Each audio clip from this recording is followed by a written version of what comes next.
بسم اللہ الرحمن الرحیم۔ شروع اللہ کے نام سے جو بڑا مہربان نہایت رحم والا ہے۔ السلام علیکم میرے بھائیوں اور بہنوں، امید کرتے ہیں کہ آپ سب دوست احباب ہماری بہنیں خیریت سے ہوں گے۔ دوستو، ہمارے چینل پر روزانہ کئی کمنٹ آتے ہیں کہ ہماری بچیاں جوان بیٹھی ہیں، رشتے آتے ہیں مگر جانے کے بعد دوبارہ رابطہ ہی نہیں کرتے۔ کوئی کہتا ہے کہ رشتے بالکل آتے ہی نہیں ہیں، یا بیٹے جوان ہیں مگر شادی رشتہ میں بہت مسائل ہیں، ان کے لیے بھی رشتہ نہیں مل رہا، کوئی ایسا سبب ہی نہیں بن رہا، اور اگر کوئی رشتہ آتا ہے تو بات نہیں بن پاتی۔ دوستو، اس وجہ سے لوگ بہت زیادہ پریشان ہیں۔ تو میرے بھائیوں اور بہنوں، جو لوگ بھی ان جیسے مسائل سے پریشان ہیں تو ان کے لیے ایک خاص وظیفہ شیئر کرنے لگا ہوں۔ یہ عمل لڑکی یا لڑکا خود بھی کر سکتے ہیں، اور اگر کسی وجہ سے وہ خود نہ کر پائیں تو ماں یا باپ یہ عمل کر سکتے ہیں۔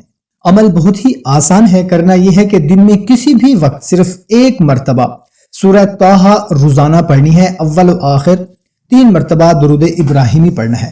انشاءاللہ تعالی چند ہی دنوں میں نیک اور اچھا رشتہ آ جائے گا۔ بہت ہی مختصر سا عمل ہے، اس کو اس وقت تک جاری رکھیں جب تک نیک اور اچھا رشتہ نہیں آ جاتا۔ دوستو، اگر یقین کے ساتھ کریں گے تو انشاءاللہ تعالی آپ کی سوچ سے بھی پہلے کام ہو جائے گا۔ یہ عمل ہر اس انسان تک لازمی شیئر کریں جن کو آپ جانتے ہیں کہ ان کو اس کی ضرورت ہے۔ اچھی بات کو دوسروں تک پہنچانا صدقہ جاری ہے۔ ہمیں اجازت، ملتے ہیں ایک نئی ویڈیو میں۔ اپنا خیال رکھیے گا۔ اللہ حافظ۔